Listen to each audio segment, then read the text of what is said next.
बच्चों को दुआएं, बड़ों को सलाम। फ़िज़ा है मेरा नाम। यूर वॉचिंग मॉर्निंग विद फ़िज़ा। नाज़रीन, आज का प्रोग्राम हम सबसे अफसोसनाक ख़बर से उसका आगाज़ करेंगे। और जैसे कि सबको पता है कि कराची में जो हादसा हुआ है जिसमें इतनी जो डेथ्स हो गई हैं, जो शॉपिंग मॉल में जिस तरीके से आग लगने की वजह से इतनी अमवात और इतनी टेंशन, अभी थोड़ी देर में हम इसके ऊपर पूरी डिटेल में आपके साथ डिस्कस करेंगे, आपसे बात करेंगे। मगर उससे पहले मैं ये बताना चाहूँगी कि नाज़रीन 33 घंटे हो गए, आपको पता है, आग को लगे हुए इस प्लाज़ा में, और 14 अफराद जो है ना वो अब तक जाँ बहाक हो चुके हैं। तो ये हफ्ते की रात 10 बजे आग लगी थी उस प्लाज़ा में और अब तक 90% आग पर सिर्फ अभी काबू पाया गया है। अभी भी 10% आग जो है उसको बुझाने की कोशिश की जा रही है और इमारत का जो 60% हिस्सा जो था वो गिर गया है, वो तबाह हो गया है। और अभी 40% का जो भी हिस्सा रह गया है प्लाज़ा का, उसकी भी हालत बहुत ज़्यादा नाजुक है और इसके ऑपरेशंस जो हैं वो भी रोक दिए गए हैं, क्योंकि अभी जो फायर ब्रैकेट वाले जो लोग थे जो हेल्प करने के लिए अंदर एंटर हुए थे बिल्डिंग के, उनकी भी जानों को बहुत ज़्यादा ख़तरा हो गया नाज़रीन। क्योंकि बाकी 40% जो है ना बिल्डिंग, वो किसी भी टाइम पे किसी भी वक्त गिर सकती है, क्योंकि 60% तो ऑलरेडी उसकी कंडीशन बिल्कुल ख़त्म, बर्बाद, गिर चुकी है। और थोड़ी देर के जो ये फाइटर्स अंदर एंटर हुए थे जिस वक्त, तो उन्होंने जो सर्च ऑपरेशन किया था उसमें जो कुछ ऐसे लोगों के अज़ा मिले हैं जले हुए, जिसमें आप अंदाज़ा लगाएं कि बच्चों के भी अज़ा मिले हैं। नाज़रीन, ये कब तक हम किस तरीके से ये सिचुएशंस और इस तरह से चीज़ें देखते रहेंगे? कब तक हमारे इरादे जो है ना वो मजबूत नहीं होंगे कि हम अपने इन बिल्डिंग्स का जब काम करवाएं, कोई कंस्ट्रक्शन करवाएं, तो हमारी ये सारी चीज़ें जो है ना, हमारी इलेक्ट्रिक सिस्टम जो है वो सारे चेक हो, वायरिंग्स चेक हो, और हमारी जो इलेक्ट्रिक की जो वायरिंग होती हैं, चीज़ें होती हैं, इसके ऊपर कोई चेक एंड बैलेंस नहीं। गवर्नमेंट के जो इदारे हैं ना, उनको इस पर काम करना पड़ेगा। इमरजेंसी एग्जिट्स होना बहुत ज़रूरी है। हमारे पास है ही नहीं, किधर से एग्ज़िट होना है आपने, है ही नहीं हमारे पास इमरजेंसी एग्जिट्स। अब लोग जो हैं वो अंदाज़ा आप ये लगा लीजिए कि अपने प्यारों को वहाँ ढूंढ रहे हैं। रात 10 बजे, मतलब हफ्ते की रात 10 बजे से अभी तक लोग प्लाजे के बाहर खड़े हैं और ये इंतज़ार में है कि शायद हमारा कोई प्यारा बच जाएगा। कितनी दर्दनाक ख़बर है, कितनी अफसोसनाक ख़बर है। आप सिचुएशन का अंदाज़ा नहीं लगा सकते ये कितनी पेनफुल है। मगर इस पे फिर मैं यही बात करूँगी कि ये हादसा तो हो रहा है, मगर आवाज़ यहाँ उठानी है सबसे पहले कि हमारे इदारे इसके ऊपर काम करें। हर साल कई इस तरह के बहुत सी खबरें मिलती हैं कि फ़लानी इमारत में आग लग गई, वहाँ आग लग गई, इस बिल्डिंग में ये मसला हो गया। And you know, Karachi is just like a hub. कोई चेक एंड बैलेंस ही नहीं है यहाँ। इधर भी, लाहौर में भी ऐसी सिचुएशंस आपको सुनने को मिलती हैं।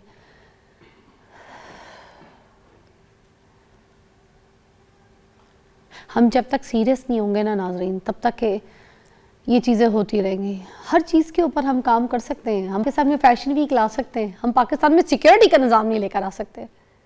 और सबसे बड़ी जो अभी तक की खबर है ना, मैं आपको कहूँ कि 60 से अबव अफराद जो है ना, उनका भी पता ही कोई नहीं चला कि वो किधर हैं, जिंदा हैं, मर गए हैं।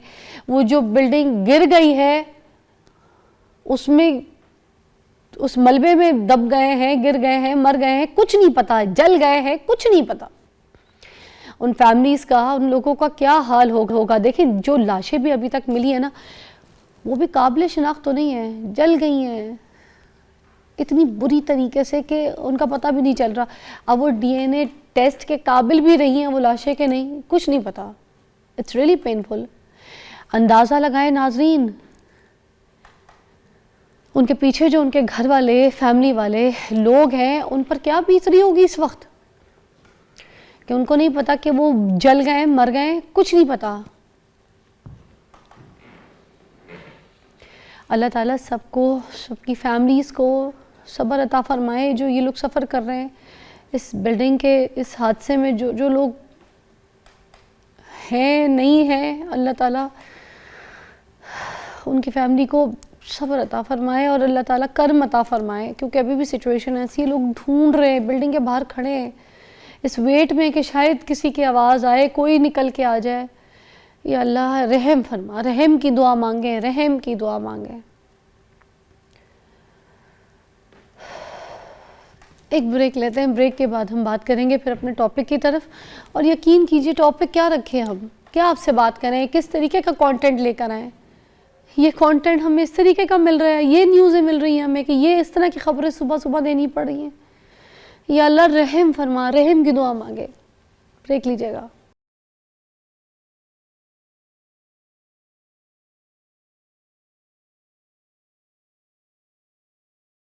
Okay, welcome back, you watching morning with Fiza. नाज़रीन, मेरे पास एक ज़बरदस्त मेहमान है और ख़ास तौर पे आप लोगों के लिए, क्योंकि ये सेगमेंट आपने देखना ज़रूरी है।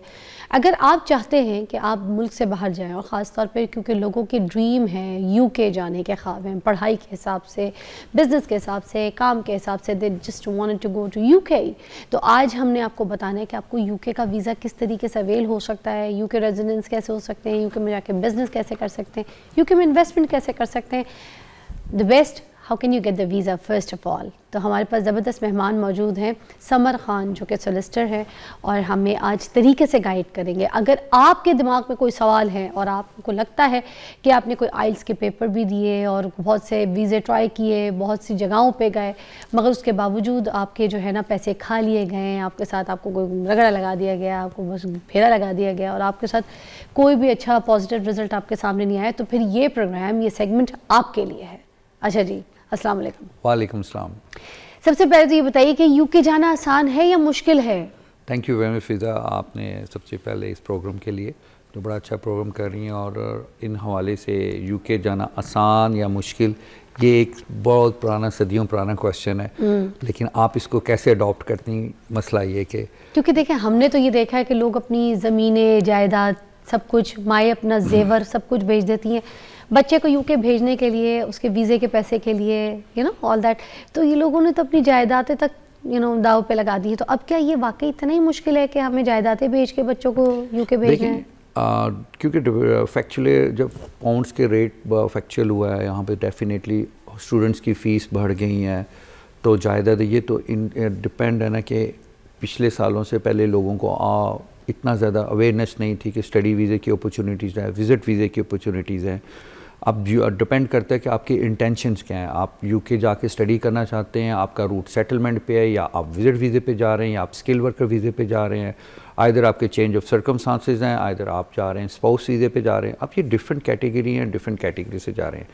जहाँ जाते हैं मैं तो हाईली रिकमेंड करूँगा, बल्कि एक कि एजेंट्स वालों के हाथ ना लगें कभी भी, जहाँ इनको जायदादें बेचनी पड़ती हैं, जहाँ इन लोगों को अपने बहुत सारे लोगों से पैसे उधार लेने पड़ते हैं।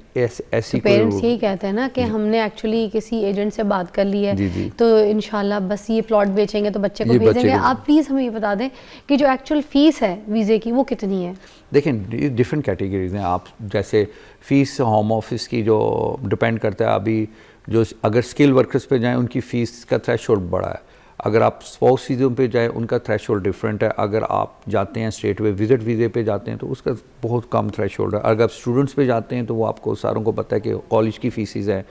और इन सारों की अगर मैं पूछूं तो अमाउंट 1 बाय 1 करके अगर देखने वालों को बता दें, आसान हो जाएगा। विजिट वीज़ा से शुरू करते हैं। विजिट वीज़े का मैं स्टार्ट विजिट से करता हूँ। तो विजिट के लिए आप 127 पाउंड आपको चाहिए होते हैं कि विजिट वीज़े का। अब क्वेश्चन ये नहीं है कि आपने विजिट वीज़े की फ़ीस देनी है, क्वेश्चन ये है कि आपने किस लॉयर को या एजेंट को या इंग्लैंड से कोई अच्छा सोलिसिटर लेना है जो कि आपके केस को अच्छे तरीके से डील कर सके। अगर मैं विज़िट वीज़े की बात करता हूँ, क्योंकि लोगों के पास यहाँ पैसा भी है, और 127 pound I think so less than 70,000 या आई थिंक सो इस तरह ही कुछ फैक्चुअल रेट होगा अभी देखें तो इतने यहाँ ही से अगर आप लोग कोशिश करते हैं कि अपने पैसे बचाने के लिए एक आप लोकल एजेंट ले लेते हैं, आप एक थोड़े से और पैसे डाल के क्वालिफाइड सोलिसिटर जो कि लंदन बेस्ड हो, जिनको उधर का पता हो और केस पे ग्रिप हो, उनको लिए जाए। मुझे एक क्वेश्चन किया गया था, इसी से एक सवाल मुंसलिक है मेरा कि अगर हमने बाहर का कोई सोलिसिटर हायर कर लिया, अब यहाँ पे बाहर निकलते हैं तो यहाँ पे किसी को पैसे दो तो गेट से बाहर भाग जाता है, तो वहाँ यूके में हमारे पास कैसे वो ऑथेंटिक बंदा हमें मिलेगा? पैसे लेके भाग गया तो? वेरी नाइस हो रहा है, स्कैम बहुत सारे हो रहे हैं, इस तरह के स्कैम हो रहे हैं। आप उनकी पूरी वेबसाइट पे सर्च करें, मैं फरहानी टेलर्स जैसे हमारी वेबसाइट है, वहाँ पे आप मुझे सर्च करें, नाम मेरा लिखें आप लोगों को, या बहुत सारी और ऐसी ये अदारे उनको खुद ही इंटरनेट पे सर्च करें। अगर आपको कोई जानने वाला उनसे उनको जाके कहें उनके ऑफिस में विज़िट करें और उनसे पर्सनल फ़ोन पे बात करें। आपको क्वाइट कॉन्फिडेंट होता है कि उन्होंने बेस्ड है वहाँ पे, उनके जो कोई भी अगर क्वालिफाई हैं वो इंटरनेट पे अवेलेबल होते हैं, उनके इंटरनेट के ऊपर उनकी एक पूरी प्रोफाइल होती है।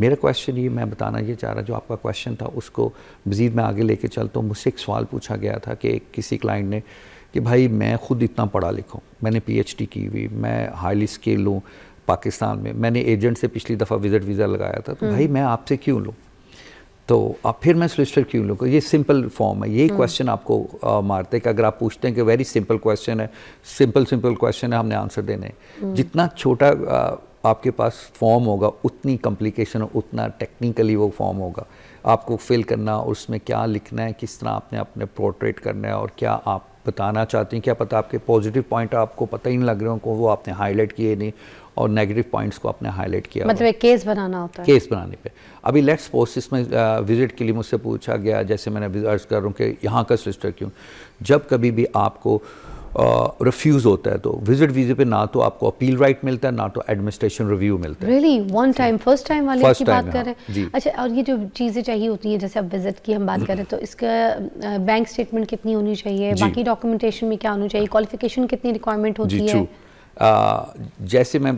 पहला क्वेश्चन कंप्लीट कर दूं, क्योंकि अगर आपके पास फ़ौरन ही एडमिनिस्ट्रेशन रिव्यू और या आपके पास अपील राइट नहीं, तो आपको तब सोलिसिटर की ज़रूरत पड़ती है, जो कि प्री एक्शन प्रोटोकॉल डाल के आपके अगर देखते हैं कि होम ऑफिस ने आपके डॉक्यूमेंट्स को ओवरलुक किया है, कुछ एविडेंस आपने उनको दिए हैं लेकिन उन्होंने सही तरह एक्सप्लेन आपको जवाब नहीं दिया, या कुछ ऐसे आपकी जो एक्सप्लेनेशन है उनको सही तरह उन्होंने समझ नहीं लगी, तो आप वो प्री एक्शन प्रोटोकॉल पे जाके, अगर आपका रिफ्यूज़ भी हुआ हो और आपके पास अपील राइट भी नहीं है, एडमिनिस्ट्रेशन रिव्यू भी नहीं है, लेकिन प्री एक्शन प्रोटोकॉल पे जाके आप उनको दोबारा लेटर लिख सकते हैं। अच्छा। कि अगर आप ये चीज़ें आपने या आपकी तरफ से गलती आपने ठीक नहीं की तो हम आपको कोर्ट में ले जाएंगे।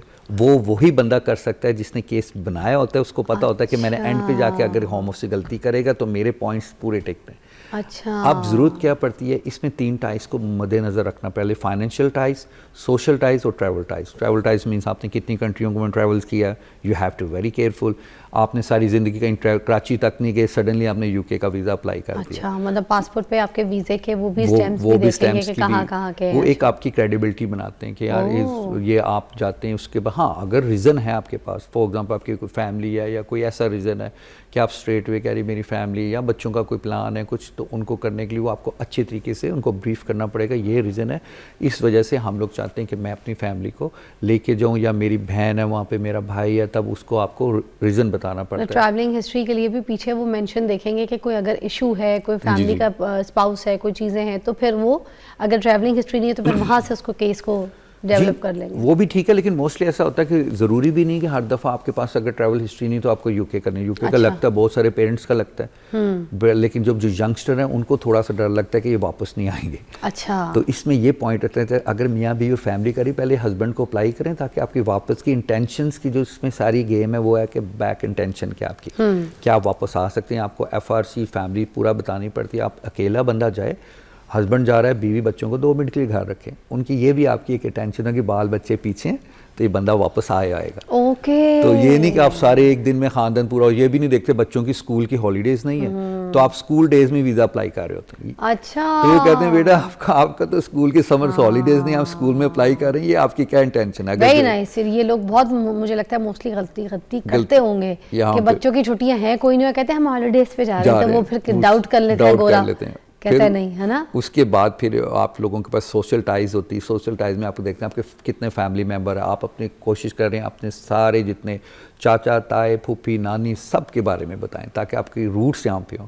और सबसे बड़ी गलती ये करते हैं कि ये लोग वहाँ से जब आप लोग कहते हैं कि जी मेरा बेटा मुझे पैसे भेज रहा है, हाँ। या मेरा भाई भेजो, डायरेक्ट अमाउंट उनके अकाउंट्स में आ रही है, हर महीने वो भेज रहा है, और जब आप एक्सप्लेनेशन बैंक स्टेटमेंट देते हैं अपनी, तो कहते हैं आप तो उन पे डिपेंडेंट है, वो तो पैसे वो आपके तो अपनी इनकम ही नहीं, आपका तो बेटा भेज रहा है, वहाँ जाके आप रुक जाएंगे, हम वापस तो आएंगे नहीं।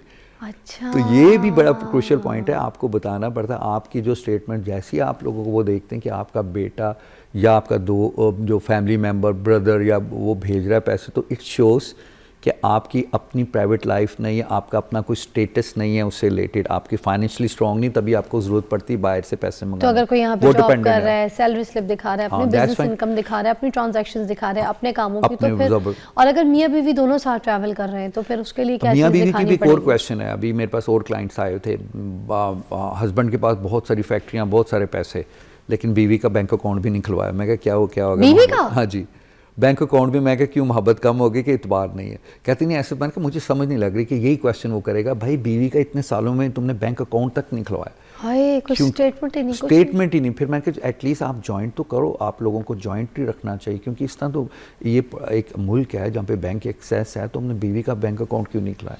क्योंकि वो टोटली डिपेंड कर रही है अपने हस्बैंड के ऊपर। ये भी एक चलता फिरता अलग सा टॉपिक है, इस पर भी मैं कभी किसी दिन शो करूंगी। बड़े खावंद हैं जो अपनी बीवियों के अकाउंट नहीं खुलाते, कहते हैं इनको क्या जरूरत है, इनको क्या जरूरत है। हाँ, कल को भाई आप हैं नहीं हैं तो उनको जरूरत है। तो उनका आंसर ये होता है मेरा कार्ड ये इस्तेमाल कर रही है। नहीं ये जहालत है। ब्रेक लेंगे, ब्रेक के बाद बात करते हैं।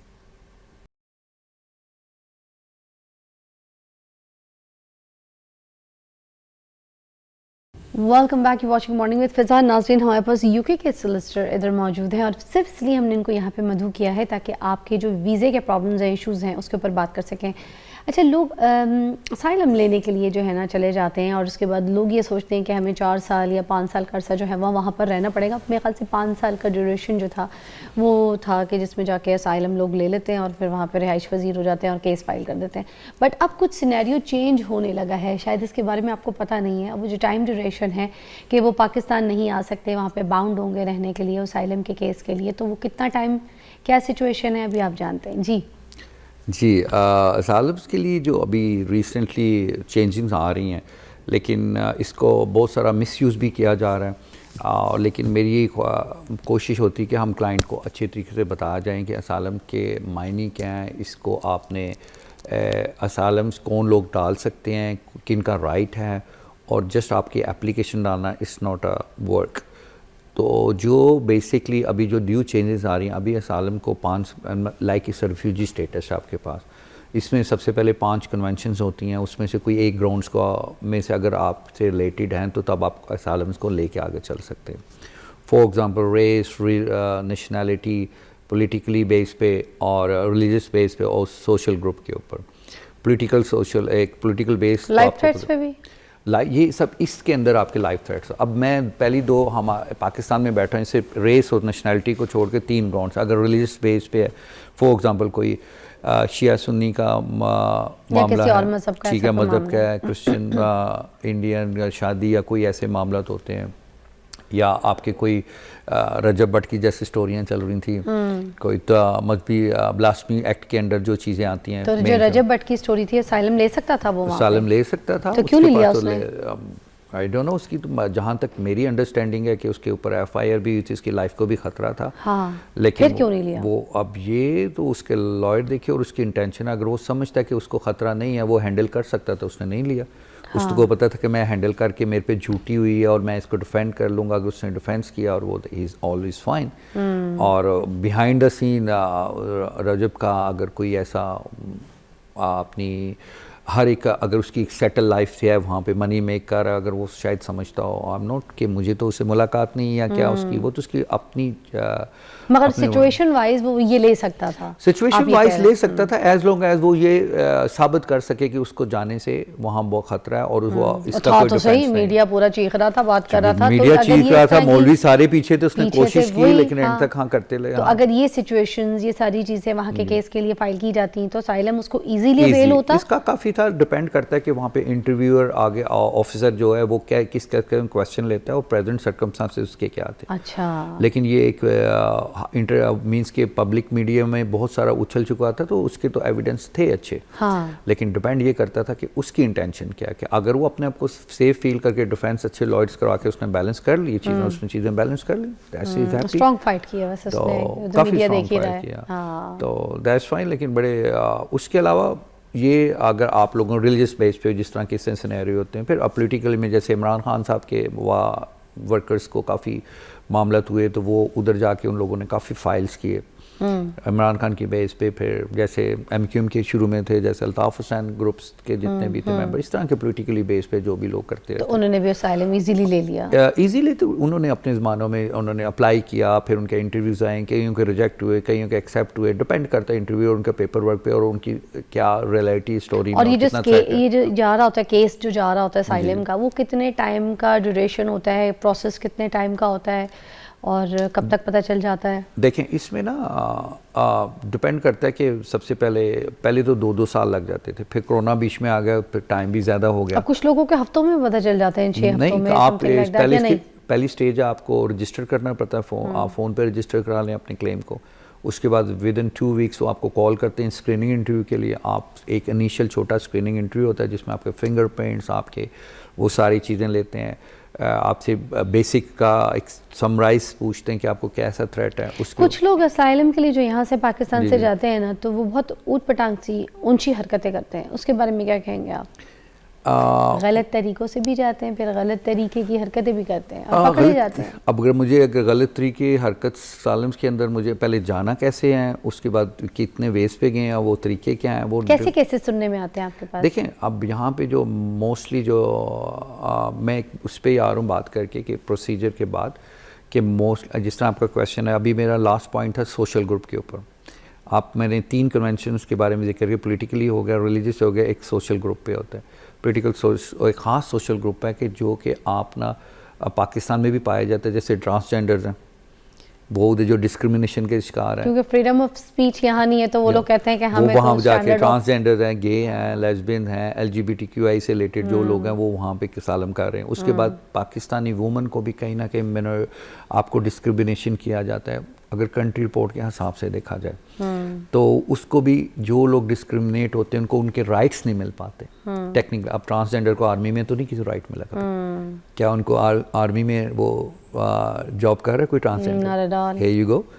उसके बाद आप देखें ट्रांसजेंडर को आप कह लें कहीं भी किसी और अच्छे नज़र से देख, जहाँ जाए उनको तंग करते हैं, उनको वो नहीं, बैंकिंग में कहीं भी आप जाओ उसको बराबरी का दर्जा दिया था। यही मेकअप आर्टिस्ट बना देते हैं, आधे मेकअप आर्टिस्ट बना लेते हैं, और वही मेकअप आर्टिस्ट वहाँ जाके फिर असाइलम कर लेते हैं क्योंकि उनको डिस्क्रिमिनेशन और threat, that's a different, threat भी एक एलिमेंट है पर डिस्क्रिमिनेशन भी एलिमेंट है कि उनकी फ्रीडम ऑफ लाइफ नहीं है, आज़ादी से वो रह नहीं सकते।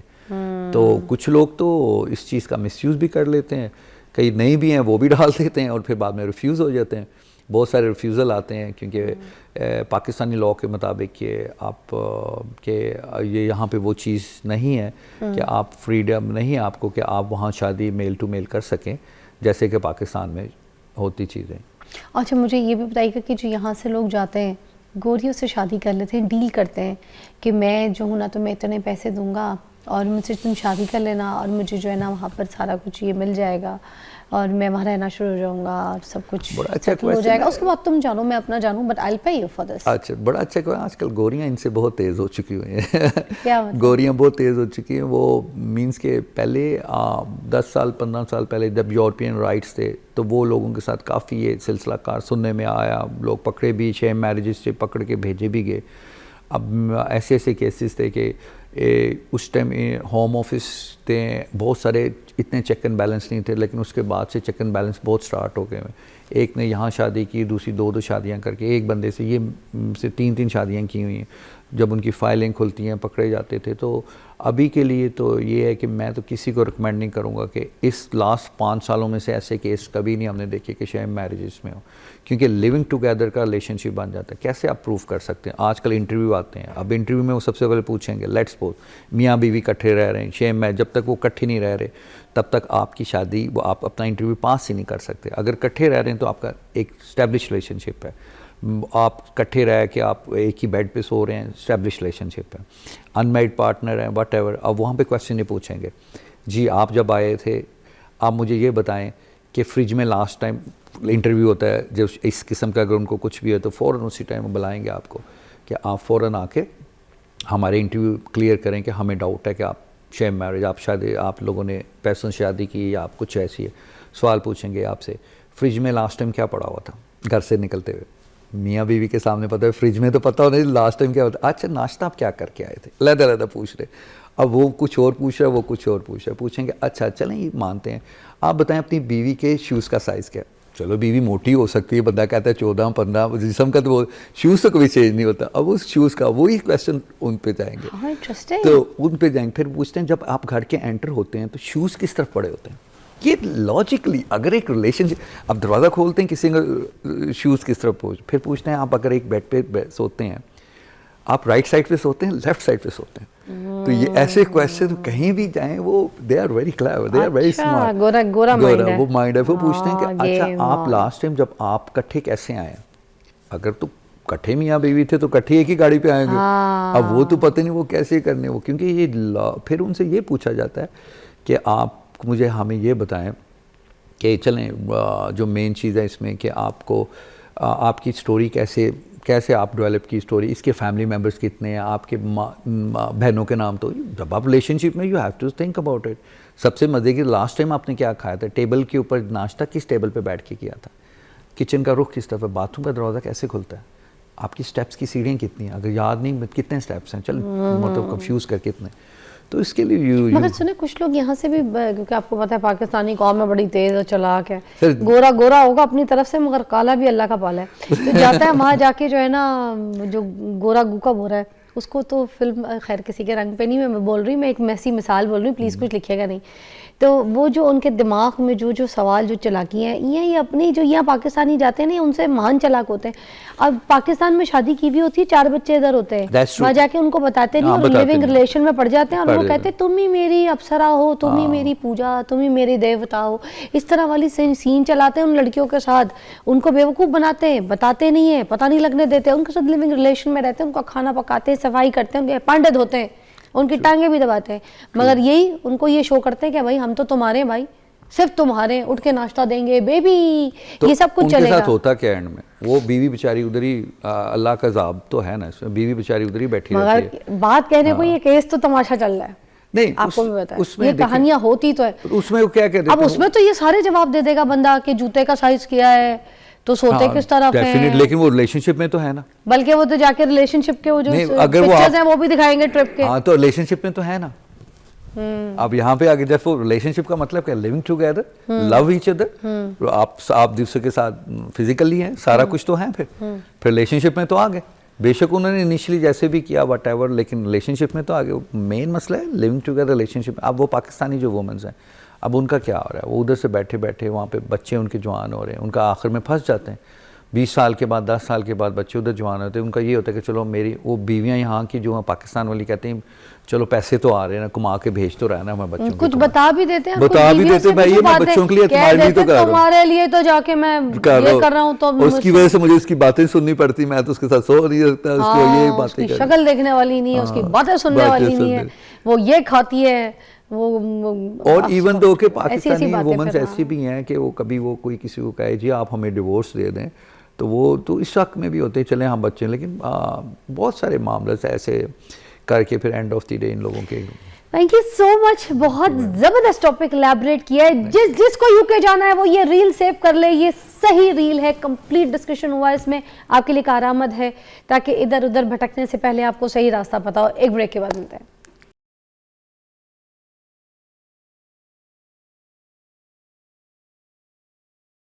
Welcome back, you watching morning Fiza. नाज़रीन, एक आपकी फेवरेट गेस्ट जो काफ़ी दिन से हमारे पास नहीं आ रही थी, बिकॉज बहुत बिजी होती है, सारी सी बातें, उनके क्लाइंट्स होते हैं, लोगों को देखना होता है, उनकी फैमिली भी है, सब कुछ है, फिर काम होते हैं, फिर जो उनके पेशेंट्स होते हैं वो भी प्रायोरिटी है, सबसे पहले इंपॉर्टेंट तो वही है। फिर रही बात आप लोगों की, तो आप लोगों के सामने आज इतने दिनों के बाद हमने मधु किया है डॉक्टर कंजा आफ्ताब को, जो कि डर्मेटोलॉजिस्ट हैं, किसी तारुफ की मोहताज नहीं, जितनी खूबसूरत हैं उतनी खूबसूरती की बातें भी आपके साथ शेयर करती हैं और आपको टिप्स बताती हैं और आपको तरीका बताती हैं कि कैसे आप जवान और ख़ूबसूरत रह सकते हैं। तो एनीवे, आजकल तो जो मरियम नवाज़ जी हैं उनकी स्किन, उनकी खूबसूरती और उनके चर्चे चल रहे हैं, और साथ साथ मरियम औरंगज़ेब साहिबा जो कि बहुत ही खूबसूरत लग रही हैं आजकल। पहले तो मैं मुबारकबाद देना चाहूँगी, एक कामयाब जो औरत होती है, एक खूबसूरत अगर शख्सियत के साथ है और अगर उसकी पर्सनालिटी बहुत प्यारी लग रही है, उसके फीचर्स अच्छे लग रहे हैं और उसको उसके कपड़े, उसके फिगर, हर चीज़, उसके हेयर स्टाइल, हर चीज़ कॉम्प्लीमेंट कर रहे हैं, तो इस पे कोई बुराई नहीं है। मैं सोशल मीडिया के जितने भी देखने वाले लोग हैं उनसे ख़ास तौर पे रिक्वेस्ट करना चाहूँगी कि पहले तो जो मरीम नवाज़ जी हैं, अगर वो खूबसूरत लग रही हैं या उन्होंने कोई सर्जरीज़ या उन्होंने कोई किसी ट्रीटमेंट्स का सहारा लिया या नहीं लिया, वो उनकी अपनी लाइफ है। अगर अच्छी लग रही है तो वो अपने बल पे लग रही है, तारीफ़ कर दें। और अगर आपको पसंद नहीं आ रहा और आप हर बात पे कीड़े निकालने के लिए, नुस्ख निकालने के लिए ही बैठे हुए हैं सोशल मीडिया पे, तो लिखता रहें, उनकी ज़ात को कोई फ़र्क नहीं पड़ता। उसी तरह मैं कांग्रेट्स करूँगी मरीम औरंगज़ेब को भी, क्योंकि अब वो बहुत ही ट्रांसफॉर्म पर्सनालिटी लग रही है, लोग उन जैसा दिखने की कोशिश कर रहे हैं। अब तो परेशान हो गए, लोगों की रातों की नींदें ख़राब हो गई हैं। अब लोग ये भी कह रहे हैं कि मरीम नवाज़ जी से ज़्यादा प्यारी लग रही हैं।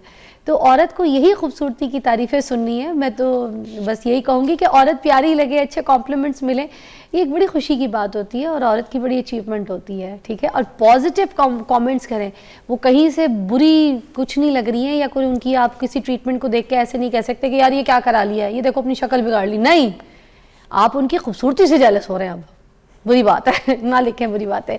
हमारे पास कंज़ा है, कंज़ा से भी पहले यहीं से बात शुरू करते, तो इस पर कोई बुराई है बताएं जो मैं कह रही हूँ? जी नहीं, बहुत ही खूबसूरत ट्रांसफॉर्मेशन है और एस्थेटिक्स छा गए हैं। आपको लगता है कि एस्थेटिक्स से वाकई ही कुछ बहुत अच्छा अचीव हो सकता है। क्या बात तो है। आप ये ट्रांसफॉर्मेशन देखें। लोग समझते थे कि ये बिल्कुल जो नए टेक्नोलॉजीज़ और प्रोसीजर्स आ रही हैं, ये स्कैम है, वेस्टेज ऑफ मनी है, लेकिन एक इतनी खूबसूरत ट्रांसफॉर्मेशन आपने खुद देखी अपनी आंखों से कि ये सब चीज़ें इट्स वर्थ इट, कि आप देखें कितनी अच्छे से ट्रांसफॉर्म हो जाते हैं। स्किन यूथफुल, कोई फाइन Exactly. लाइंस नहीं, स्किन के फीचर्स इन्हांस हो गए। बल्कि मैं कहती हूँ वो 5 साल 10 साल पीछे नहीं गई, वो 25 साल 30 साल पीछे 25 साल पीछे चली गई हैं। और आप देखें जो अब जो नज़ाकत और जो खूबसूरती, उनका मतलब चलना फिरना बोलना ही चेंज हो गया है। I love it. बिल्कुल, और औरत बहुत के ही लिए बड़ी खूबसूरत। ज़रूरत चीज़ है ये, बिल्कुल मुझे जी, लगता है इट्स वेरी बिल्कुल। इंपॉर्टेंट। बहुत तो यू लाइक इट important, जो आप मेरे साथ है इस बहुत पार्टी में। खूबसूरत। मैं तो कल से जब से वो आ रहे हैं सोशल मीडिया पे ऐसे वायरल वही पिक्चर्स चल रही हैं, और मैं जितनी दफ़ा देखती हूँ मुझे खुशी होती है कि एक इतनी खूबसूरत ट्रांसफॉर्मेशन हमें न्यू टेक्नोलॉजी की वजह से और नए एस्थेटिक प्रोसीजर्स की वजह से मिली है। हाँ, देखें हमारे पास बहुत से ऐसे सेलिब्रिटीज़ हैं, मैं नाम नहीं लेना चाहूँगी, जिनको रोज़ आप सुबह सुबह देख रहे होते हैं, कभी कहीं इधर उधर देख रहे होते हैं, किसी टीवी प्रोग्राम में, किसी शोज़ में, कहीं ना कहीं कोई ना कोई ऐसी पर्सनालिटीज़ हैं जिनकी शक्लों पे उन्होंने ऐसी सर्जरीज़ करा ली हैं, ऐसे ऐसे अपने ट्रीटमेंट्स करा लिए जो कि उनके चेहरे के हिसाब से थे ही नहीं। ओवरडोज होती है ना हर चीज़।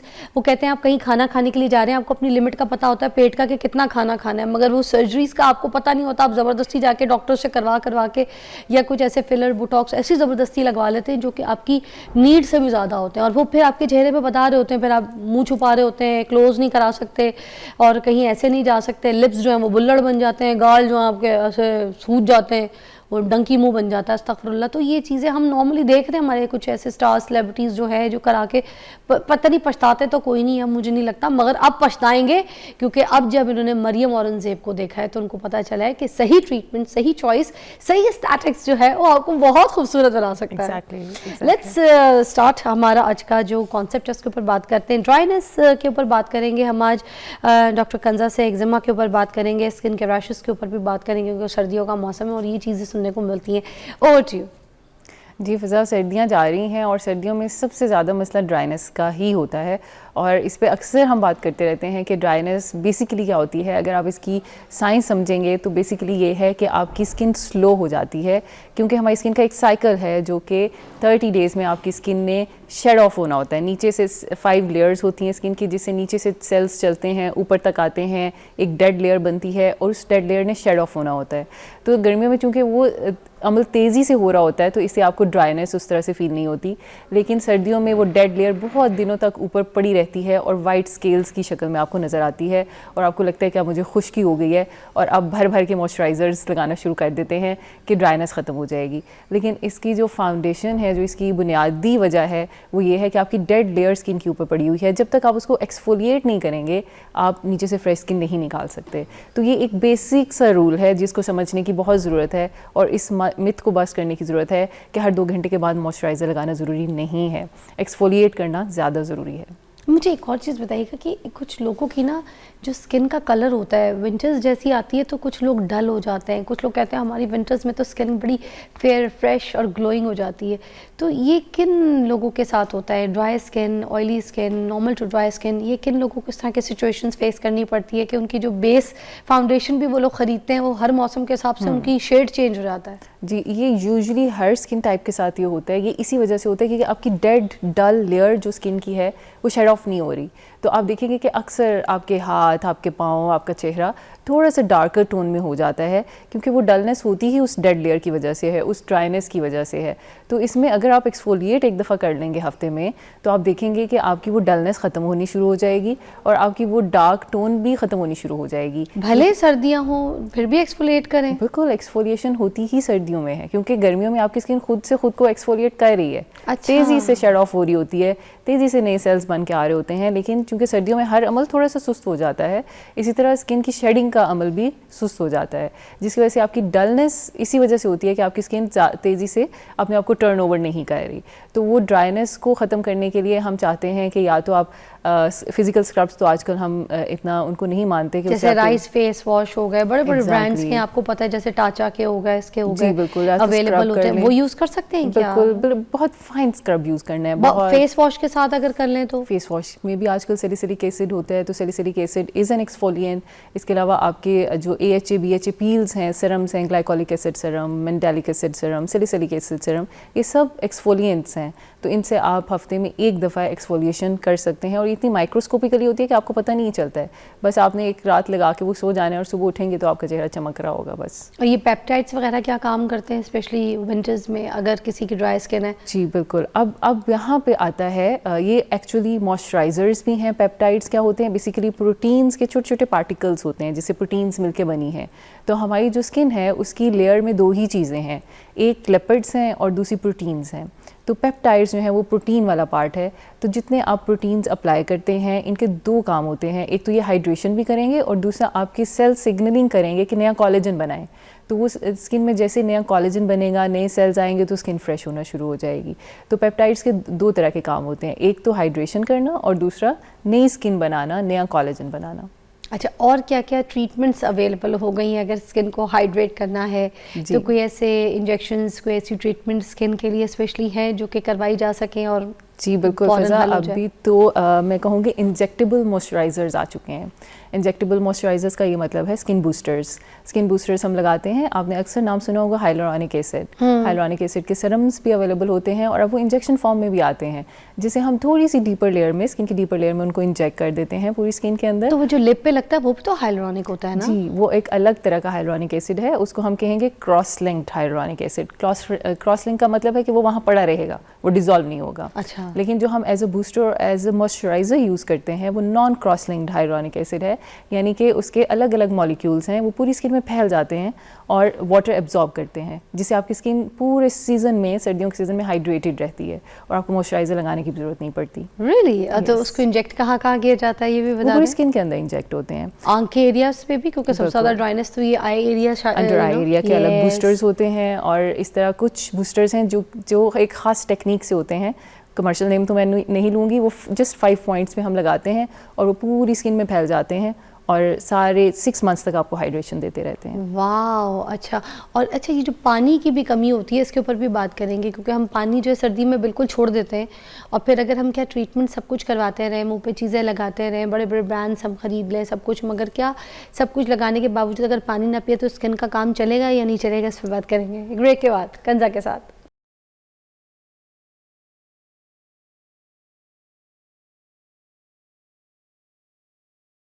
Welcome back, you watching morning with Fiza और मेरे पास डॉक्टर कंजा मौजूद है। हम एक्ज़ामा के ऊपर बात करेंगे कि ये क्यों हो जाता है और सर्दियों में इसकी शिकायत बहुत सुनने को मिलती है। जी, अगेन एक्ज़ामा ड्राइनेस की बहुत सीवियर फॉर्म है। तो ड्राइनेस जब हद से बढ़ती है तो स्किन में इरिटेशन शुरू हो जाती है, स्किन में सूजन हो जाती है। अगर हम ड्राइनेस को जल्दी रिजॉल्व ना करें तो वहाँ पे आप ख़ारिश करना शुरू कर देते हैं और ख़ारिश से वहाँ पे स्किन बैरियर ब्रीच हो जाता है, फिर सेकेंडरी इन्फेक्शंस आ जाते हैं और वो भी फैलना शुरू हो जाता है पूरे जिस्म के साथ। तो इसलिए मैं हमेशा कहती हूँ जिनकी थोड़ी सी ड्राई स्किन है, अपने मॉइस्चराइज़र का ख्याल इस तरह से रखें कि हमेशा जब भी शावर लें तो वेट स्किन के ऊपर, डैम्प स्किन के ऊपर आपने मॉइस्चराइजर्स अप्लाई करने हैं। वो सिंपल कोकोनट ऑयल भी हो सकता है, वो कोई भी ऑर्गेनिक ऑयल हो सकता है, वो कुछ भी सिंपल मॉइस्चराइज़र हो सकता है। अब अगर आप एक दफ़ा डैम्प स्किन के ऊपर मॉइस्चराइज़र लगा लेते हैं तो आपको सारे दिन कुछ और लगाने की ज़रूरत नहीं पड़ती। एक तो वो अच्छे से एब्जॉर्ब हो जाता है और एक बैरियर क्रिएट कर देता है आपकी पूरी स्किन के ऊपर, तो आप ड्राइनेस से बचे रहते हैं। अच्छा, और ये जो हमारे पास हमें बताया जाता है कि स्किन रूटीन बनाए, स्किन रूटीन 2 3 4 चीज़ें लगा के हम अपने चेहरे को जो है ना उसको मैनेज कर रहे होते हैं, तो ये बहुत ज़रूरी है कि हर इंसान को स्किन रूटीन को फॉलो करना? अच्छा, वैसे कुछ लोगों को तो ज़रूरी होता है। लाइक अगर आपको कुछ प्रॉब्लम है, जैसे एक्नी है, तो एक्नी वालों को अपने एक्टिव्स लगाने हैं जो भी डॉक्टर ने प्रिस्क्राइब किए हैं।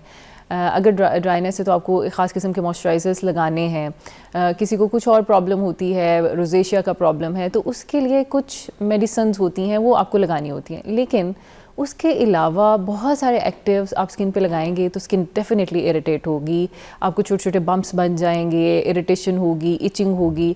तो हमेशा मैं कहती हूँ कि लो एंड स्लो स्टार्ट करें और बिल्कुल बहुत सारी चीज़ें देख के ट्रेंडिंग में इंस्टा पे या सोशल मीडिया पे देख के हर चीज़ ना लगाएं अपनी स्किन के ऊपर, क्योंकि मैंने बहुत सारी टीनेजर बच्चियों को देखा है जिनको स्किन केयर की ज़रूरत भी नहीं होती है, स्किन बिल्कुल यंग प्लम हाइड्रेटेड स्किन होती है और नाइसिनामाइड लगा रही हैं। नाइसिनामाइड का क्या रोल है इतनी यंग स्किन के अंदर? कुछ रोल नहीं है। उल्टा आप इतना हाई कंसंट्रेशन में 10% नाइसिनामाइड लगा लेंगे तो आपकी स्किन का बैरियर ब्रीच हो जाएगा। एक्नी होती नहीं है, हो जाती है उसके बाद। तो इसलिए जब तक आपको एक्नी है ही नहीं तो आपको नाइसिनामाइड कुछ नहीं कहेगा, राइट? या फिर आप 25 ईयर्स के बाद शुरू करें, जब आपकी स्किन में डिहाइड्रेशन शुरू हो गई है या कोलेजन जाना शुरू हो गया है, तो मैं ख्याल है 25 से पहले कुछ खास स्किन केयर की सच ज़रूरत नहीं होती।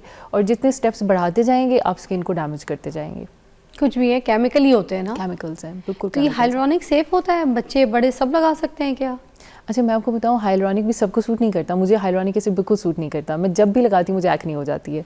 तो वही है कि ओवरडू है ना, मतलब हाइड्रेशन है, तो समटाइम्स हो सकता है कि आपकी ऑयली स्किन है और आपने ऊपर बहुत ज़्यादा हाइलुरोनिक एसिड लगाना शुरू कर दिया है, तो वो एक मॉइस्चराइजिंग एजेंट है, उसने आपके पोर्स क्लॉग करना शुरू कर देने हैं और कुछ दिनों में एक्ने बढ़ जानी है। तो इसलिए प्लीज़ अपनी स्किन को समझें और जब भी आप स्टार्ट करें तो किसी एक प्रोडक्ट से स्टार्ट करें, उसको पूरे 4 हफ्ते दें, उसको देखें कि कैसे वर्क करता है, सूट किया है नहीं किया, उसके बाद कुछ और ऐड ऑन करना है। तो इसी तरह आपने, इसको हम चैलेंज टेस्ट कहते हैं कि आपने हर प्रोडक्ट को एक चैलेंज देना है इतने टाइम पीरियड का कि ये सूट किया है मेरे साथ या नहीं किया। उसके साथ फिर आपने कुछ और कॉम्बिनेशंस बनाने हैं और बहुत सारे कॉम्बिनेशंस अलग अलग नहीं बनाने हैं। अपने डर्मेटोलॉजिस्ट से ज़रूर मिलें एक दफ़ा, अपनी स्किन का मुआयना कराएं कि आपकी स्किन किस कैटेगरी में फॉल करती है, ड्राई है, ऑयली है, कॉम्बिनेशन है या सेंसिटिव स्किन है। फिर हर स्किन के कॉम्बिनेशंस डिफरेंट होते हैं, हर कोई हर प्रोडक्ट यूज़ नहीं कर सकता। अच्छा, मुझे लगता है कि डर्मेटोलॉजिस्ट के पास जब जाना चाहिए, जो ड्राई स्किन वाले, स्पेशली जो सेंसिटिव स्किन वाले जो लोग हैं, उनको तो ये अपने मेकअप प्रोडक्ट्स भी जाके डर्मेटोलॉजिस्ट को दिखाने चाहिए, या फिर उनसे पूछना चाहिए कि हम जो ये फाउंडेशंस, ये जो प्रेप करते हैं पहले स्किन को, अब तो पहले क्योंकि बेस दूसरी होती थी जो स्टिक फॉर्म में लगाते होते थे लोग, या फिर केक फॉर्म में लगाते होते थे, अब तो दूसरी चीज़ें आ गई हैं। अब सारी दुनिया जो है वो लिक्विड पे चली गई है, स्टिक्स भी हैं तो उसकी भी अंदर बहुत मॉइस्चर होता है, चीज़ें होती हैं। और मगर आपको पता होना चाहिए कि आपकी स्किन टाइप फाउंडेशन कौन सी है। अब कोई भी औरत फाउंडेशन के बगैर नहीं, बल्कि मर्द भी फाउंडेशन के बगैर नहीं चलते। तो आपको अपनी स्किन टाइप पता होना चाहिए। डर्मेटोलॉजिस्ट के पास जाएं तो अपनी ये सब प्रोडक्ट भी उनको पूछें, दिखाएं, ताकि वो आपको बता सके कि इस प्रोडक्ट के अंदर क्या है, आपको किस तरीके की लुमिनस चाहिए, ड्राई के लिए चाहिए, ऑयली के लिए नहीं। बिल्कुल बिल्कुल। और अच्छे ब्रांड्स के ऊपर लिखा हुआ होता है, जैसे फॉर ऑयली स्किन लिखा होता है उन्होंने कि दिस इज़ नॉन कॉमिडोजेनिक, कि आपकी एक्नी नहीं करेगी, this is for oily skin. और फिर आजकल तो अच्छे ब्रांड्स जो हैं वो सन प्रोटेक्शन भी साथ लेके आ रहे हैं। फाउंडेशन के अंदर ये SPF होता है, उन्होंने लिखा होता है कि ये 50 है, ये 30 है, और इसमें +++ के साइन भी बने होते हैं। मतलब एक सन ब्लॉक की जो अच्छी खसूसियात होती हैं वो आजकल फाउंडेशंस में भी हमें मिल रही हैं। हाउस लैब की, मैक की बहुत सी ऐसी बेसिस है जिनके अंदर ये ऑलरेडी अवेलेबल होता है ऑलरेडी। तो ये बहुत ही अच्छा कॉम्बो होता है कि आपको सन ब्लॉक भी मिल रहा है, आपको सन से भी कवरेज मिल रही है और एक अच्छा सा फाउंडेशन भी है। और अब तो बहुत अच्छे सीरम साथ ऐड किए हुए हैं, मैंने अक्सर देखा है, niacinamide, hyaluronic acid, vitamin C वगैरह एडेड होते हैं इन द फाउंडेशन। तो आपको अलग से प्रेप करने की भी ज़रूरत नहीं होती, वो सारे सीरम्स उसके अंदर ही हैं। तो सन ब्लॉक भी अंदर ही है, तो आप बस एक फाउंडेशन लगाएं and you are all set to go. अच्छा, what about the toners? Toners के पीछे बहुत लोग पागल हैं आजकल, बड़ा ट्रेंडिंग में है। मिस्ट हो गए, टोनर हो गए, फेस स्प्रेज हो गए, अच्छी कंपनीज के, किसी भी फ्रूट के हो गए, खीरे के हो गए, किसी किसी किस्म के कोई ऐसे जो मिस्ट चेहरे पे लगा रहे होते हैं, तो उनकी भी बहुत ट्रेंडिंग है। तो ये हमारे चेहरे को नुकसान तो नहीं करता, क्योंकि हर कोई ख़रीदता भी है, मुल्क से बाहर जाता है तो लेता है, ब्रांड्स ख़रीदता है। तो is that okay to use? Yes, ख़ासतौर पे मिसेलर वाटर का बहुत ज़्यादा रोल है। मैं खुद उनको बहुत मानती हूँ। मिसेलर वाटर या टोनर आपने यूजुअली यूज़ करना होता है जब आप सारा दिन गुजार के वापस आते हो, तो जो गर्दो गुबार और सारी चीज़ें हैं, आपने डस्ट, बैक्टीरिया, उनको रिमूव करने के लिए एक दफ़ा मिसेलर वाटर आपने कॉटन पैड पे लें, 2-3 ड्रॉप्स, और उसको अच्छे से वाइप करें। तो एक तो आपके पोर्स क्लेंस हो जाएंगे, उसके बाद क्लेंजर यूज़ करें। लेकिन कुछ लोग जो है ना लीव ऑन छोड़ देते हैं, उसको मेरी डर्मेटोलॉजी नहीं मानती कि आप टोनर को, क्योंकि टोनर्स होते हैं अल्कोहल बेस्ड, बड़े हार्श उनमें इंग्रेडिएंट्स होते हैं, तो आप उनको लीव ऑन छोड़ नहीं सकते। लगा के लोग सो जाते हैं, अच्छा, तो वो कोई केमिकल रिएक्शन होगा, इरिटेशन होगी। तो मेरा मानना ये है कि आपने सिर्फ उसका थोड़ी देर का कांटेक्ट होता है आपकी स्किन के साथ, जस्ट फॉर क्लेंजिंग, और उसके बाद अपने क्लेंजर से चेहरा वॉश करें, उसके बाद अपने मॉइस्चराइजर्स या अपने एक्टिव्स लगाएं और फिर सोएं। टोनर्स लगा के आपने सोना नहीं होता बिल्कुल भी, या सुबह लगाया और उसके ऊपर ही सन ब्लॉक लगा लिया, तो ये हेल्दी रूटीन नहीं है। आपने टोनर को हमेशा वॉश ऑफ करना है और उसके बाद अपने मॉइस्चराइजर्स लगाने हैं, या जो भी आपके एक्टिव्स हैं या जो भी आपकी रूटीन है वो आपने लगानी है। तो जो टोनर्स हैं उनको कॉटन पैड से या हाथ की मदद से भी लगा सकते हैं? हाथ की मदद से ये होगा कि वो वाइप ऑफ नहीं हो सकेगा ना, आपने तो डस्ट रिमूव करनी है। अच्छा, toner to remove the dust, makeup, everything. तो वो उससे एक दफ़ा आपके पोर्स क्लेंज हो जाएंगे। उसके बाद जब आप अपने फेस वॉश से या क्लेंजर से चेहरा धोगे तो वो डबल क्लेंजिंग हो जाएगी। तो it's a very good routine के आप ज़रूर इसको इनकॉर्पोरेट करें अपनी रूटीन में। ये जो एक्जिमा और ड्राई स्किन वाले पेशेंट्स होते हैं आपके, तो ये क्या ये यूज़ कर सकते हैं इस तरह से? ये जो आते हैं, क्या कहते हैं, ऑयल बेस्ड क्लेंजर्स आजकल मार्केट में अवेलेबल हैं। जी, तो बस जैसे तेल को मुंह पे लगाते हैं वैसे ही हमने तेल को मुंह पे लगाया, मेकअप भी साफ हो गया और ऐसे मुंह भी धो लिया, पानी से साफ किया, तो बिल्कुल सॉफ्ट सी बबली सी स्किन हो जाती है। जी बिल्कुल। और अब तो मिसेलर वाटर भी अब ड्राई स्किन के लिए आ चुके हैं। जैसे टोनर होते थे ना पहले, अब बड़े एडवांस टोनर हैं, वो लिपिड बाइलेयर में होते हैं, यानी कि उसके इर्द गिर्द चिकनाई होगी और अंदर उन्होंने रखा होगा टोनर, मतलब छोटे छोटे मॉलिक्यूल्स होते हैं। तो अब ड्राई सेंसिटिव स्किन के लिए भी टोनर्स आ चुके हैं। तो you just have to go और चेक और उनको पढ़ें कि कौन सा ड्राई स्किन के लिए है, कौन सा ऑयली स्किन के लिए है। और उसके साथ साथ ऑयल बेस्ड क्लेंजर्स भी बहुत अच्छे हैं, उससे तो आपको और अच्छी हाइड्रेशन भी मिलेगी।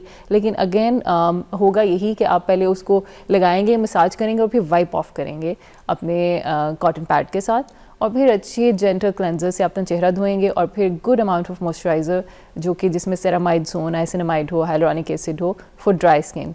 ये वाले मॉइस्चराइजर्स बहुत सूट करेंगे ड्राई स्किन वालों को। Perfect, thank you so much Kansa, बहुत बहुत शुक्रिया। आई होप आपके लिए ये रील बहुत कारआमद होगी, इसको सेव करके रखिएगा। आपको अपना बहुत ख्याल रखिए। ब्रेक के बाद मिलते हैं।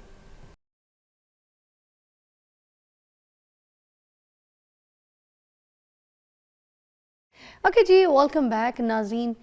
शम्स आशिक हमारे साथ मौजूद हैं और बड़े अच्छे कोरियोग्राफर हैं, डांस कोरियोग्राफी से पिछले 15 बरस से वाबस्ता हैं, बहुत अच्छा काम कर रहे हैं मीडिया में। और आपको पता है कि ऐसा प्लेटफॉर्म है हमारा कि हम ऐसे हर टैलेंटेड लोगों को जो है ये प्लेटफॉर्म देते हैं ताकि वो अपना काम, अपना नाम, अपनी चीज़ें लोगों तक पहुंचा सकें, आप तक दिखा सकें।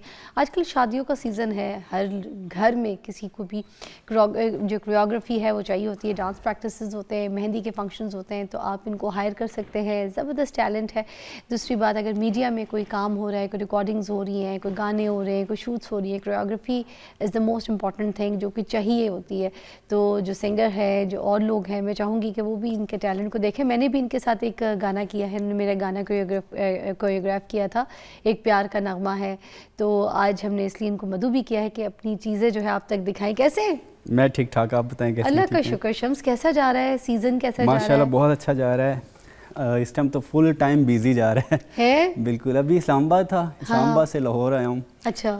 और आपको पता है यहाँ पे लाहौर में भी स्टूडियो है। हाँ। तो इस्लामाबाद में अभी स्टार्ट किया, बना रहा हूँ उधर। Very nice. तो कितने टीम के लोग हो गए हैं पूरी कोरियोग्राफर्स में? वैसे मेरे जो स्टूडेंट्स हैं ना वो 50+। वाओ, 50+ स्टूडेंट्स सारे। यस। और ऐसे भी हैं जो मार्केट में इस टाइम काम कर रहे हैं बाकायदा प्रोफेशनली एज ए कोरियोग्राफर। अच्छा, इस तरह के ट्रेन कर दिए। 15 साल हो गए आपको? बिल्कुल बिल्कुल। इट इज डिफिकल्ट कि कोई इस तरह के काम को आपने आगे बढ़ाया तो? डिफिकल्ट तो होता ही है, जाहिर है हर काम, लेकिन अगर आप पैशन, ये मेरा पैशन था, तो जब मैं लेके चला हूँ तो फिर प्रोफेशन भी हो गया। हाँ, तो घर वालों ने इजाज़त दी?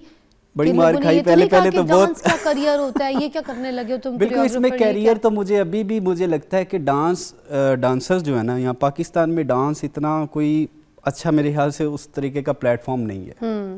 हर Pay चीज़ wise का भी? है, बिल्कुल पे वाइज भी इतना नहीं है, और लेकिन हमने फिर भी इसको कैरी ऑन रखा है, और मुझे लगता है इसके प्लेटफॉर्म होने चाहिए। जैसे सिंगिंग का है, डांसिंग का कोई नहीं है।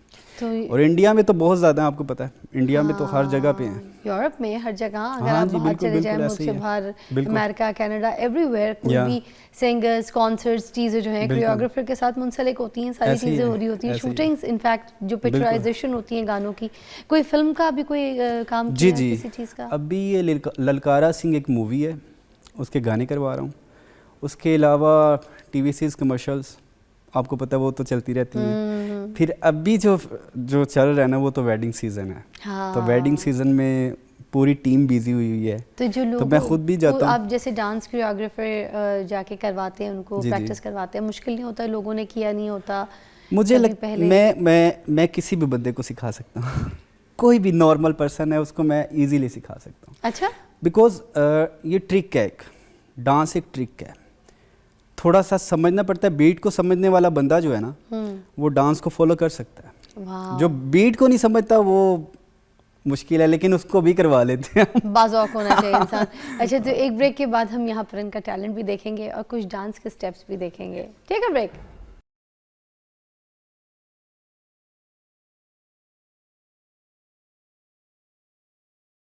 चले जी, टाइम आपका हो चुका है कि अब यहाँ पर एंटरटेनमेंट होगी, कुछ डांस के स्टेप्स मगर दिखाएंगे हमारे मेहमान। आइए जी, हो जाए, चलिए लगाइए जी म्यूजिक। क्या बात है, अमेजिंग।